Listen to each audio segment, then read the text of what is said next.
This knowledge first he had of time-born men, admitted through a curtain of bright mind that hangs between our thoughts and absolute sight. He found the occult cave, the mystic door near to the well of vision in the soul, and entered where the wings of glory brood in the silent space where all is forever known. Indifferent to doubt and to belief, avid of the naked real single shock, he shore the cord of mind that ties the earth heart and cast away the yoke of matter's law. The body's rules bound not the spirit's powers. When life had stopped its beats, death broke not in. He dared to live when breath and thought were still. Thus could he step into that magic place which few can even glimpse with hurried glance, lifted for a moment from mind's labored works and the poverty of nature's earthly sight. All that the gods have learned is there self-known, there in a hidden chamber, closed and mute, are kept the record graphs of the cosmic scribe, and there the tables of the sacred law. There is the book of being's index page. The text and glossary of the Vedic truth are there, the rhythms and meters of the stars, significant of the movements of our fate, the symbol powers of number and of form, and the secret code of the history of the world and nature's correspondence with the soul are written in the mystic heart of life. In the glow of the spirit's room of memories, he could recover the luminous marginal notes, dotting with light the crabbed, ambiguous scroll, rescue the preamble and the saving clause of the dark agreement by which all is ruled, that rises from material nature's sleep to clothe the everlasting in new shapes.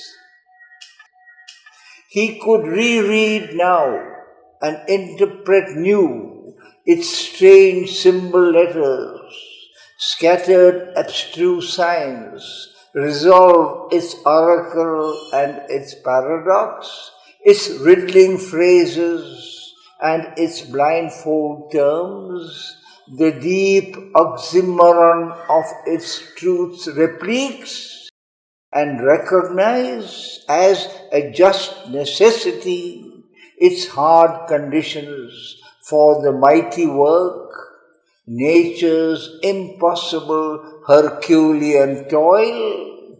Only her warlock wisecraft could enforce its law of the opposition of the gods, its list of inseparable contraries.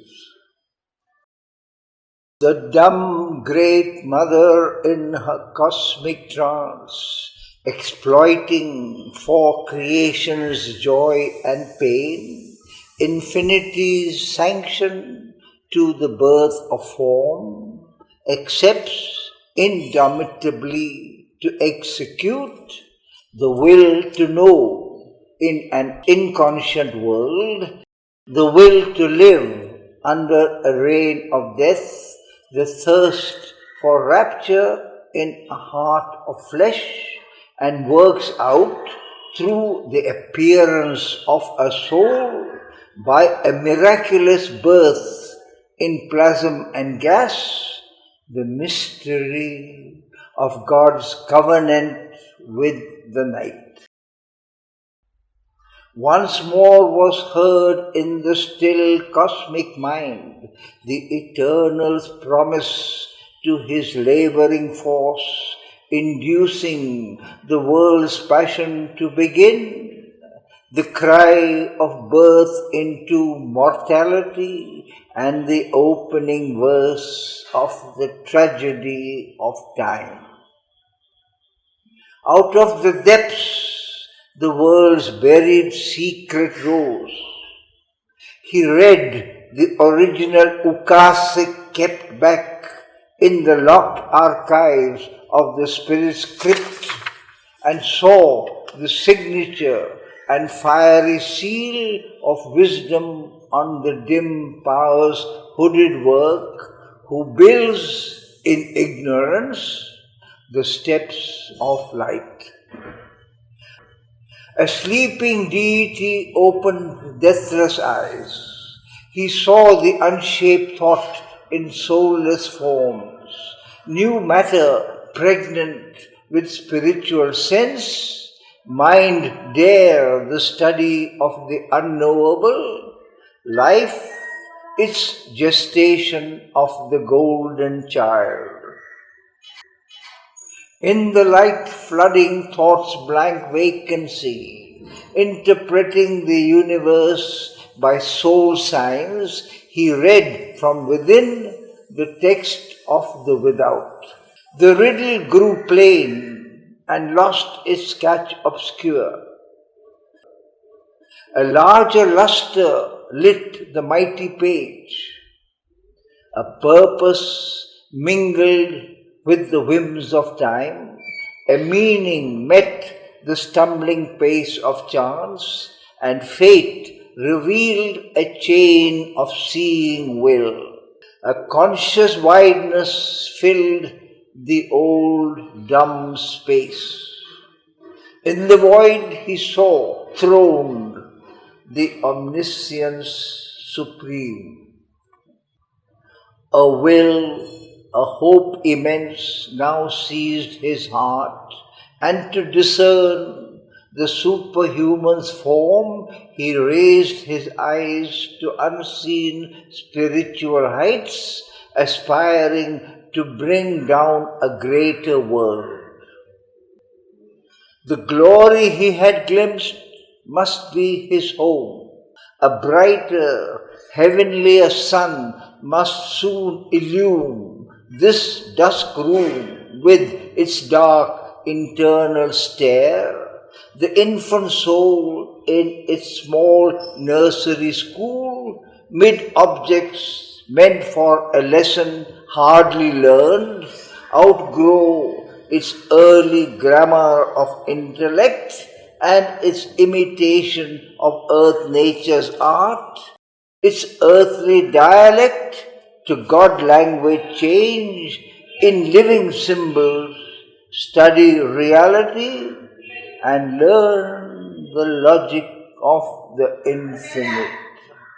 The ideal must be nature's common truth, the body illumined with the indwelling God. The heart and mind feel one with all that is. A conscious soul live in a conscious world. As through a mist, a sovereign peak is seen. The greatness of the eternal spirit appeared, exiled in a fragmented universe amid half-semblances of diviner things. These now could serve no more his regal turn. The immortal's pride refused the doom to live, a miser of the scanty bargain made between our littleness and bounded hopes and the compassionate infinitudes. His height repelled the lowness of earth's state. A wideness discontented with its frame resiled from poor ascent to nature's terms, the harsh contract spurned and the diminished lease. Only beginnings are accomplished here. Our basis matter seems alone, complete, an absolute machine without a soul. Or all seems a misfit of half ideas, or we saddle with the vice of earthly form, a hurried, imperfect glimpse of heavenly things, guesses and travesties of celestial types. Here chaos sorts itself into a world, a brief formation drifting in the void, apings of knowledge, unfinished arcs of power, flamings of beauty into earthly shapes, love's broken reflexes of unity swim, fragment mirrorings of a floating sun. A packed assemblage of crude, tentative lives are pieced into a tessellated whole. There is no perfect answer to our hopes. There are blind, voiceless doors that have no key. Thought climbs in vain and brings a borrowed light, cheated by counterfeits sold to us in life's mart. Our hearts clutch at a forfeited heavenly bliss.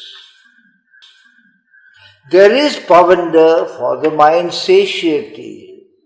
There are thrills of the flesh, but not the soul's desire.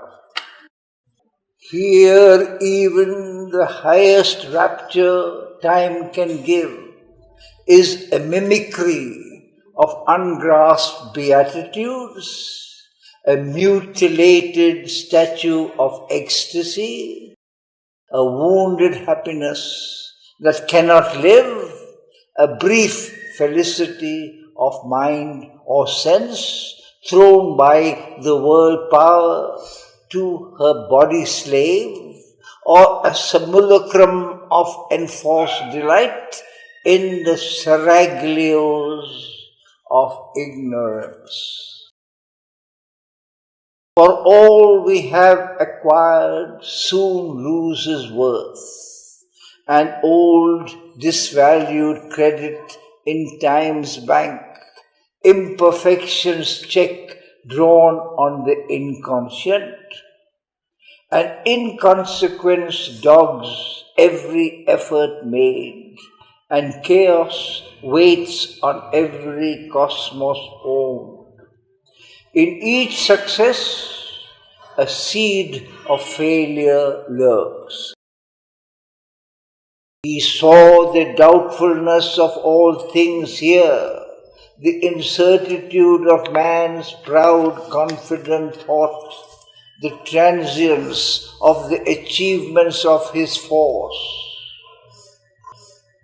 A thinking being in an unthinking world, an island in the sea of the unknown, he is a smallness trying to be great, an animal with some instincts of a god, his life a story too common to be told, his deeds a number summing up to naught, his consciousness a torch lit to be quenched, his hope a star above a cradle and grave. And yet a greater destiny may be his, for the eternal Spirit is his truth. He can recreate himself and all around and fashion new the world in which he lives. He, ignorant, is the knower beyond time. He is the self above nature, above fate. His soul retired from all that he had done. Hushed was the futile din of human toil, forsaken wheeled the circle of the days.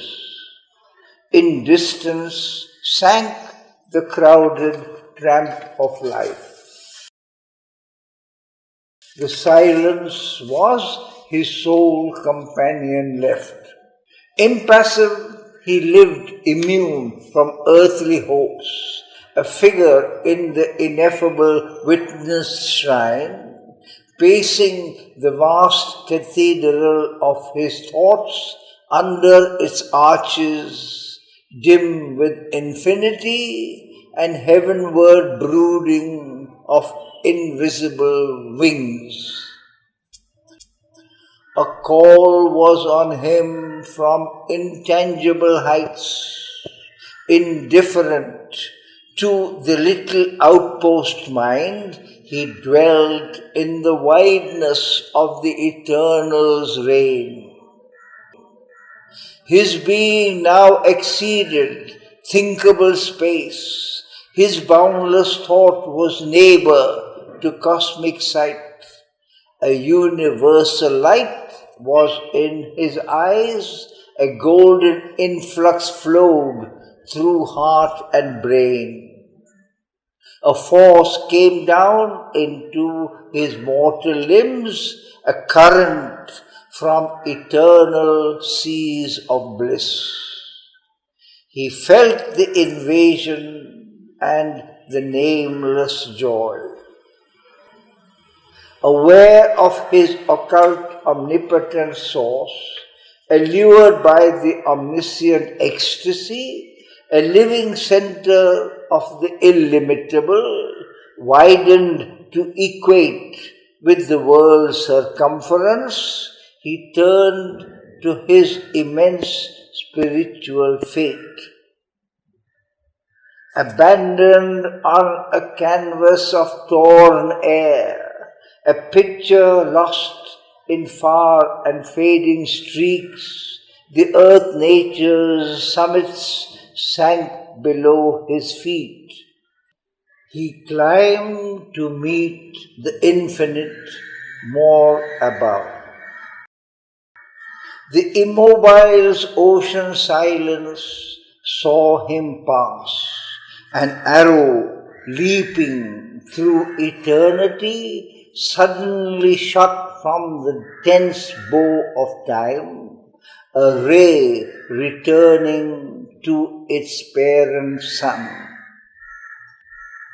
Opponent of that glory of escape, the black inconscience swung its dragon tail, lashing a slumberous infinite by its force into the deep obscurities of form. Death lay beneath him like a gate of sleep. One pointed to the immaculate delight, questing for God as for a splendid prey, he mounted, burning like a cone of fire. To a few is given that godlike rare release. One among many thousands never touched, engrossed in the external world's design, is chosen by a secret witness eye and driven by a pointing hand of light across his soul's unmapped immensitudes. A pilgrim of the everlasting truth, our measures cannot hold his measureless mind. He has turned from the voices of the narrow realm and left the little lane of human time. In the hushed precincts of a vaster plan, he treads the vestibules of the unseen, or listens, following a bodiless guide, to a lonely cry in boundless vacancy. All the deep cosmic murmur falling still, he lives in the hush before the world was born, his soul left naked to the timeless one. Far from compulsion of created things, thought and its shadowy idols disappear. The molds of form and person are undone. The ineffable wideness knows him for its own.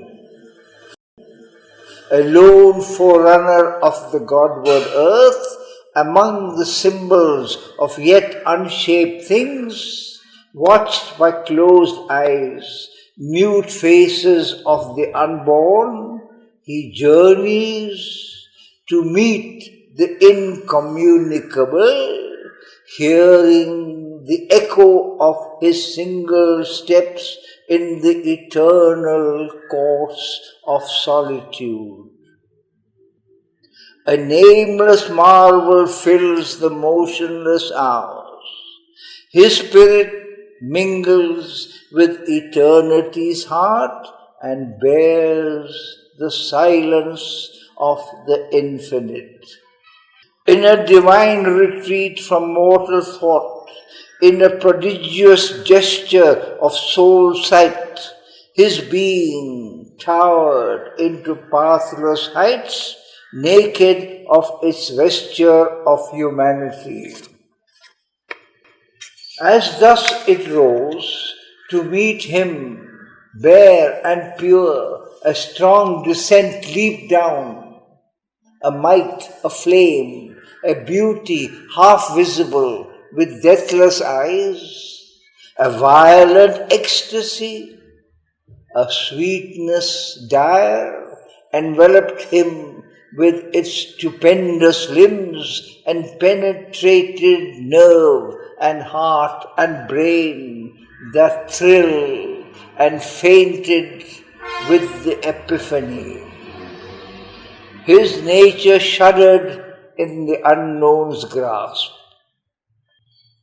In a moment, shorter than death, longer than time, by a power more ruthless than love, happier than heaven, taken sovereignly into eternal arms, hailed and coerced by a stark absolute bliss, in a whirlwind circuit of delight and force, hurried into unimaginable depths, upborne into immeasurable heights, it was torn out from its mortality and underwent a new and bornless change.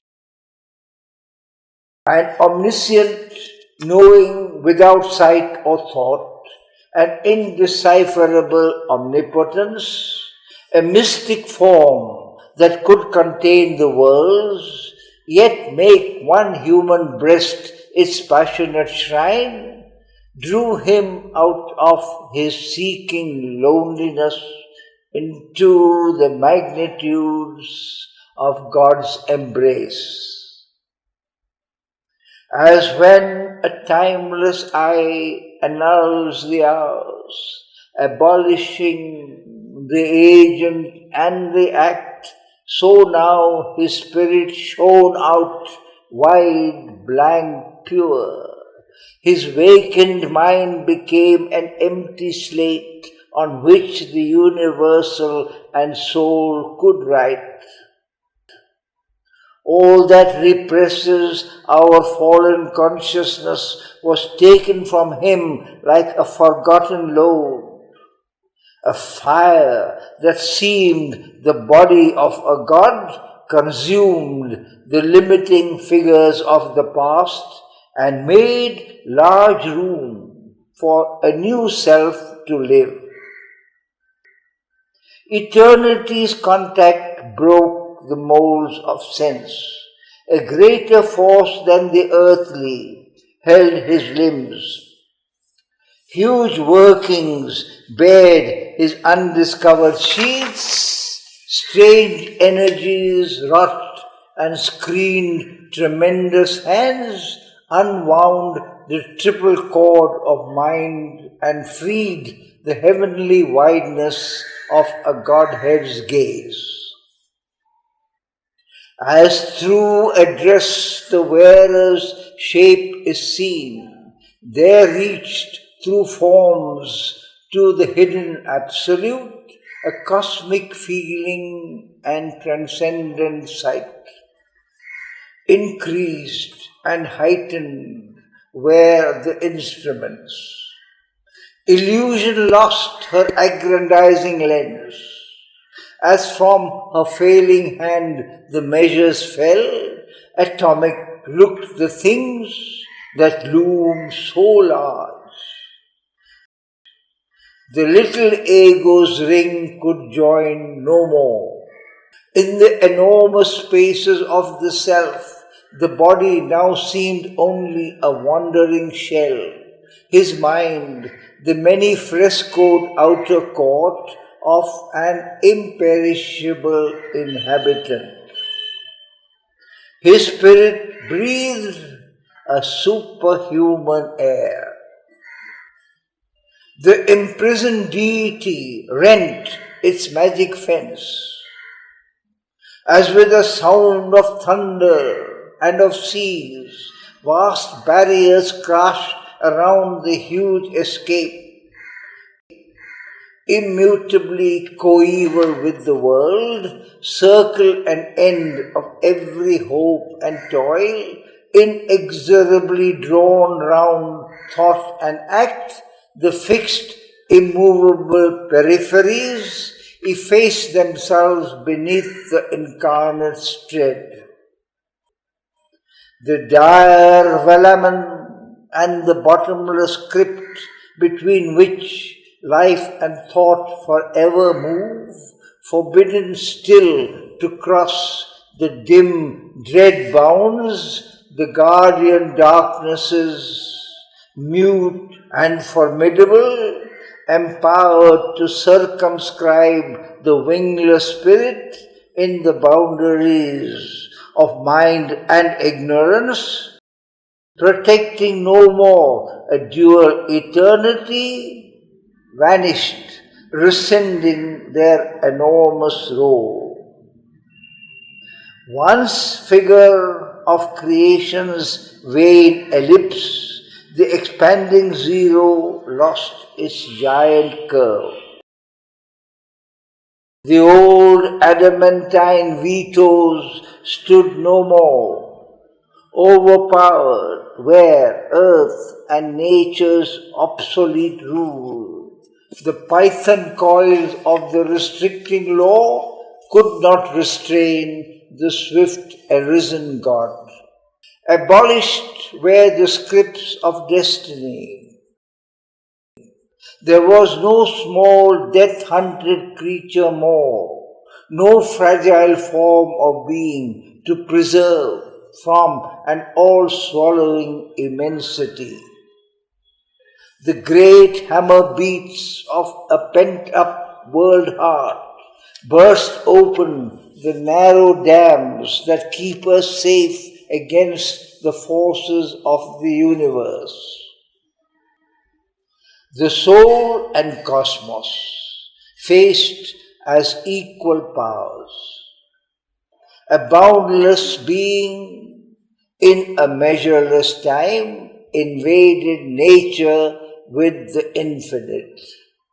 He saw, unpathed, unwalled, his titan scope. All was uncovered to his seeless eye. A secret nature stripped of her defense, once in a dreaded half-light formidable, overtaken in her mighty privacy, lay bare to the burning splendor of his will. In shadowy chambers lit by a strange sun, and opening hardly to hid mystic keys, her perilous arcades and hooded powers confessed the advent of a mastering mind and bore the compulsion of a time-born gaze. Incalculable in their wizard modes, immediate and invincible in the act, her secret strengths, native to greater worlds, lifted above our needy, limited scope, the occult privilege of demigods and the sure power pattern of her cryptic signs, her diagrams of geometric force, her potencies of marvel-fraught design, courted employment by an earth-nursed might. A conscious nature's quick machinery, armed with a latent splendor of miracle, the prophet passion of a seeing mind, and the lightning bareness of a free soul force. All once impossible deemed could now become a natural limb of possibility, a new domain of normalcy supreme. An almighty occultist erects in space this seeming outward world which tricks the sense. He weaves his hidden threads of consciousness. He builds bodies for his shapeless energy. Out of the unformed and vacant vast, he has made his sorcery of solid images, his magic of formative number and design, the fixed irrational links none can annul, this criss-cross tangle of invisible laws.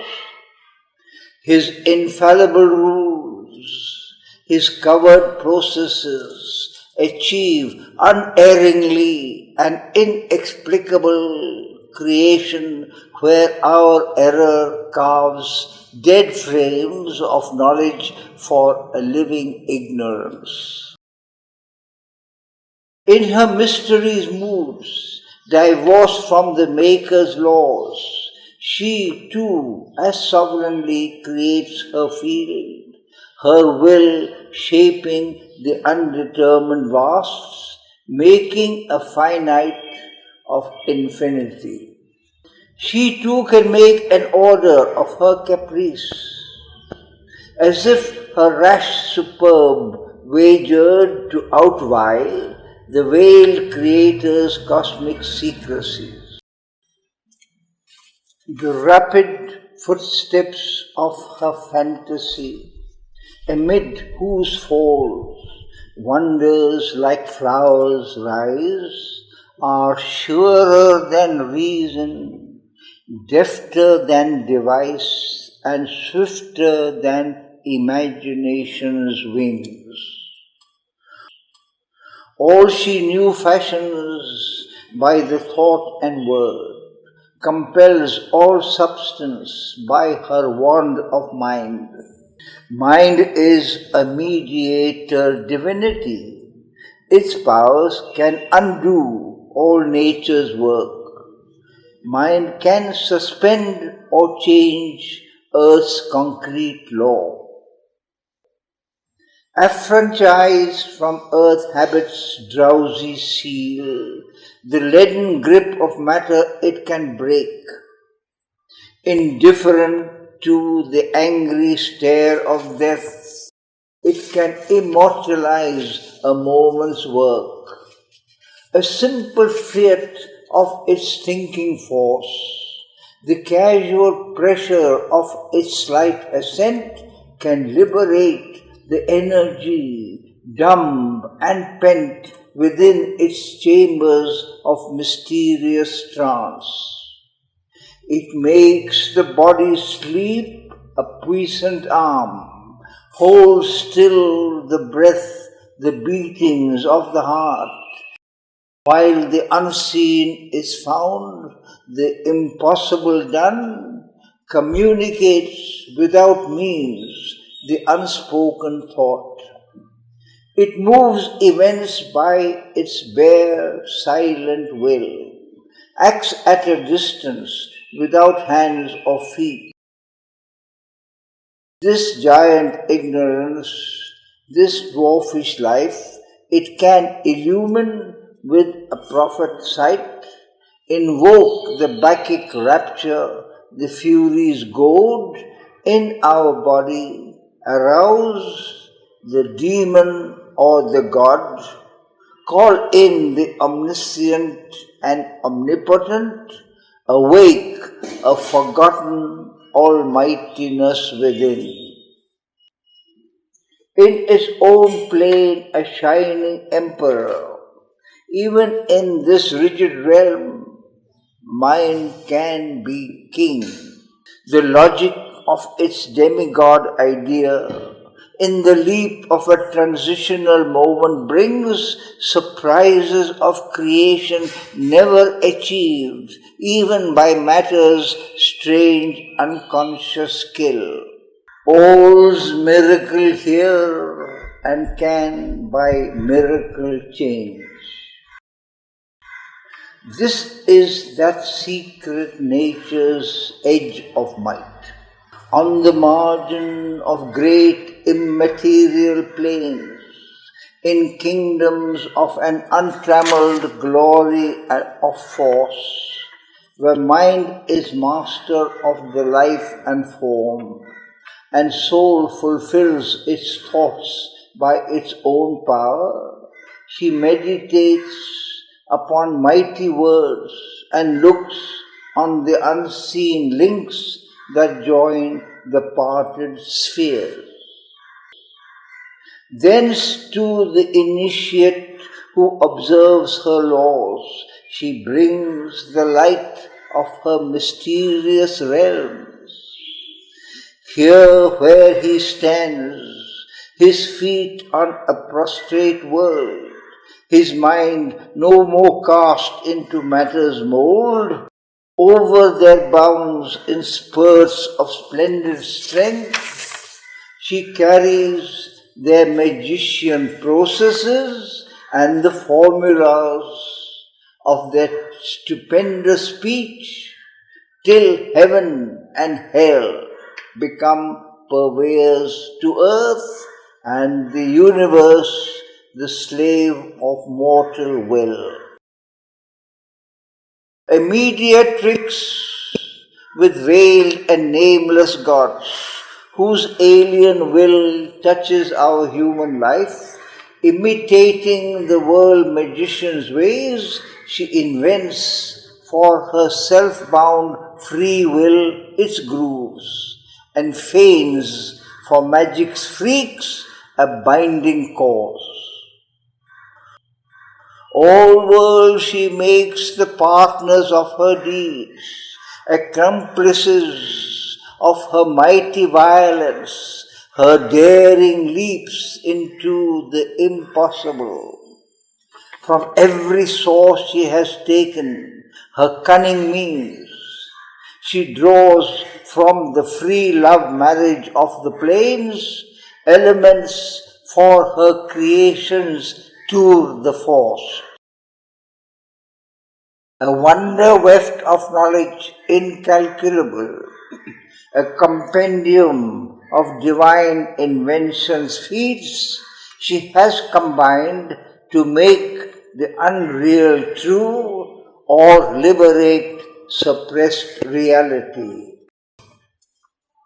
In her unhedged Circaean wonderland, pell-mell she shepherds her occult mightinesses, her mnemonics of the craft of the infinite, jets of the screen subliminal's caprice, tags of the grammari of inconscience, freedom of a sovereign truth without a law, thoughts that were born in the immortal's world, oracles that break out from behind the shrine, warnings from the demonic inner voice, and peeps and lightning leaps of prophecy and intimations to the inner ear, abrupt interventions, stark and absolute,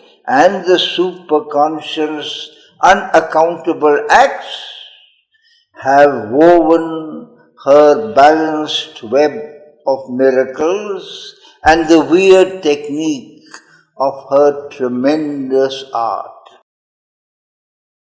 This bizarre kingdom passed into his charge. As one resisting more, the more she loves, her great possessions and her power and lore she gave, compelled with a reluctant joy. Herself she gave for rapture and for use. Absolved from aberrations in deep ways, the ends she recovered for which she was made. She turned against the evil she had helped, her engined wrath, her invisible means to slay, her dangerous moves and arbitrary force she surrendered to the service of the soul and the control of a spiritual will. A greater despot tamed her despotism, assailed, surprised in the fortress of herself, conquered by her own unexpected king, fulfilled and ransomed by her servitude. She yielded in a vanquished ecstasy, her sealed hermetic wisdom forced from her, fragments of the mystery of omnipotence. A border sovereign is the occult force, a threshold guardian of the earth scenes beyond.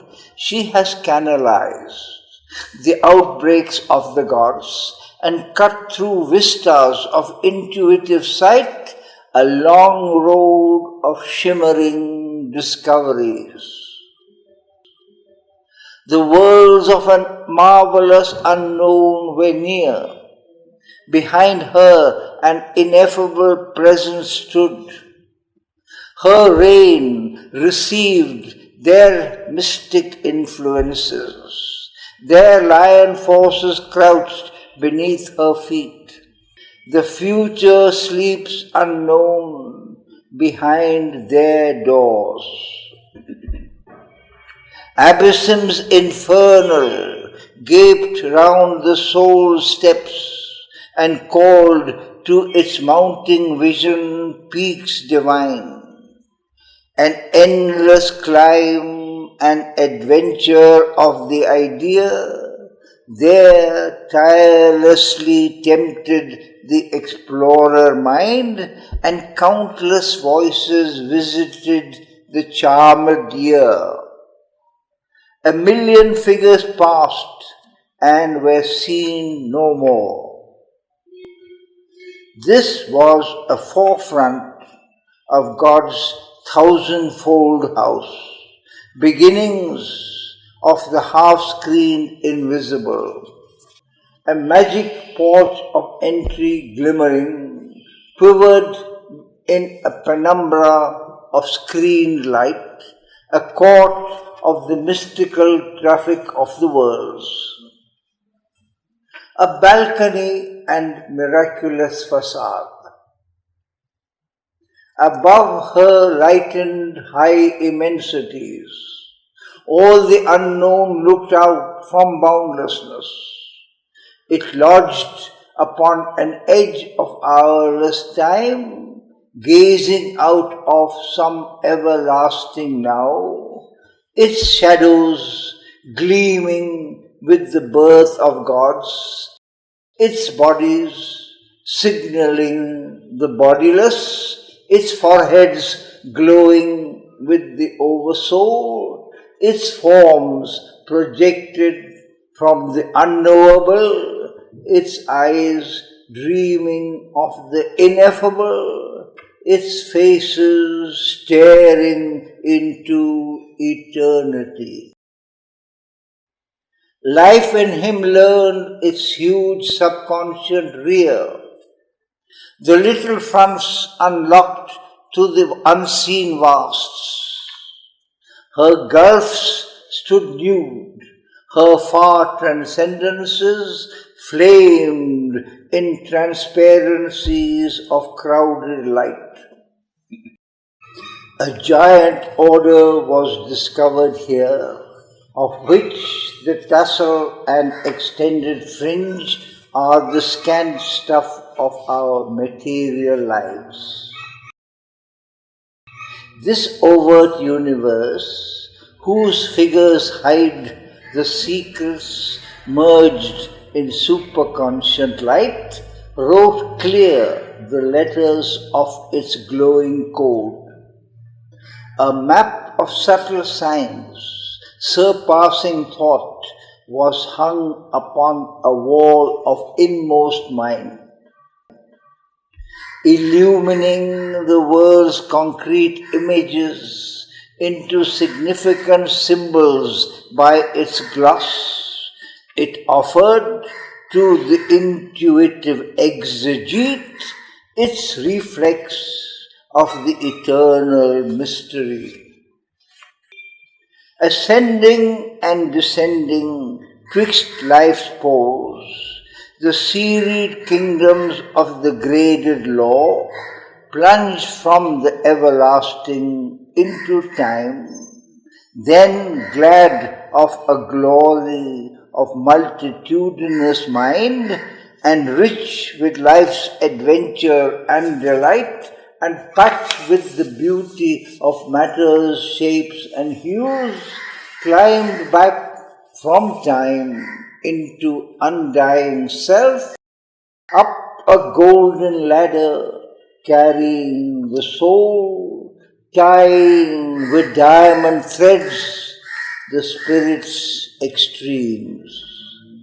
In this drop from consciousness to consciousness, each leaned on the occult inconscious power, the fountain of its needed ignorance, arc mason of the limits by which it lives. In this soar from consciousness to consciousness, each lifted tops to that from which it came, origin of all that it had ever been, and home of all that it could still become. An organ scale of the eternal's acts, mounting to their climax in an endless calm, paces of the many-visaged wonderful, predestined stadia of the evolving way, measures of the stature of the growing soul, the interpreted existence to itself, and mediating twixt the heights and deeps, united the veiled, married opposites, and linked creation to the ineffable. A last high world was seen, where all worlds meet. In its summit gleam, where night is not, nor sleep, the light began of the Trinity Supreme. All there discovered what it seeks for here. It freed the finite into boundlessness and rose to its own eternities.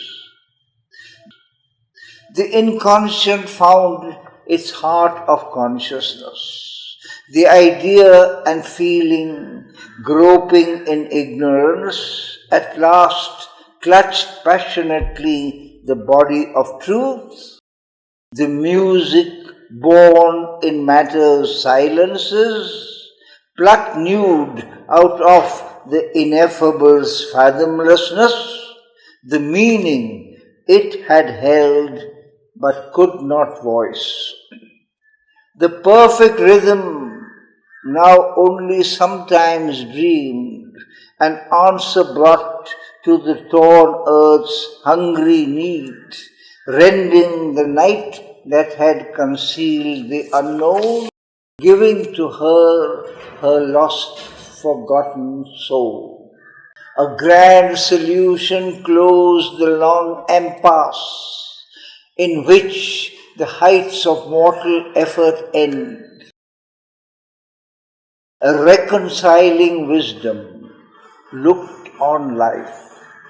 It took the striving undertones of mind and took the confused refrain of human hopes and made of them a sweet and happy chord.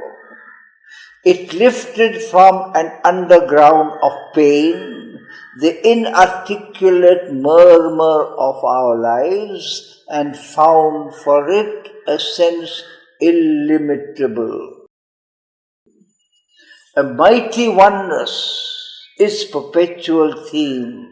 It caught the soul's faint, scattered utterances, read hardly twixt our lines of rigid thought, or mid this drowse and coma on matter's breast, heard like disjointed mutterings in sleep. It grouped the golden links that they had lost and showed to them their divine unity, saving from the error of divided self the deep spiritual cry in all that is. All the great words that toiled to express the One were lifted into an absoluteness of light, an ever-burning revelation's fire, and the immortality of the eternal voice. There was no quarrel more of truth with truth. The endless chapter of their differences, retold in light by an omniscient scribe, travelled through difference towards unity. Mind's winding search lost every tinge of doubt, led to its end by an all-seeing speech that garbed the initial and original thought with the finality of an ultimate phrase. United were time's creative mood and tense to the style and syntax of identity. A paean swelled from the lost musing deeps, an anthem pealed to the triune ecstasies, a cry of the moments to the immortal's bliss. As if the strophes of a cosmic ode, a hierarchy of climbing harmonies, peopled with voices and with visages, aspired in a crescendo of the gods, from matter's abysses to the spirit's peaks. Above were the immortal's changeless seats, white chambers of dalliance with eternity, and the stupendous gates of the alone. Across the unfolding of the seas of self appeared the deathless countries of the One. A many miracle consciousness unrolled, vast aim and process and unfettered norms, a larger nature's great familiar roads.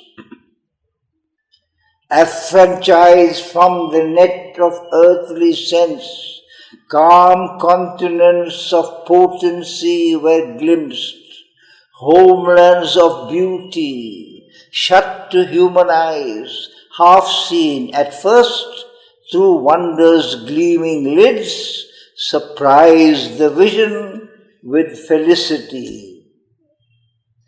Sunbelts of knowledge, moon bells of delight, stretched out in an ecstasy of widenesses beyond our indigent corporeal range.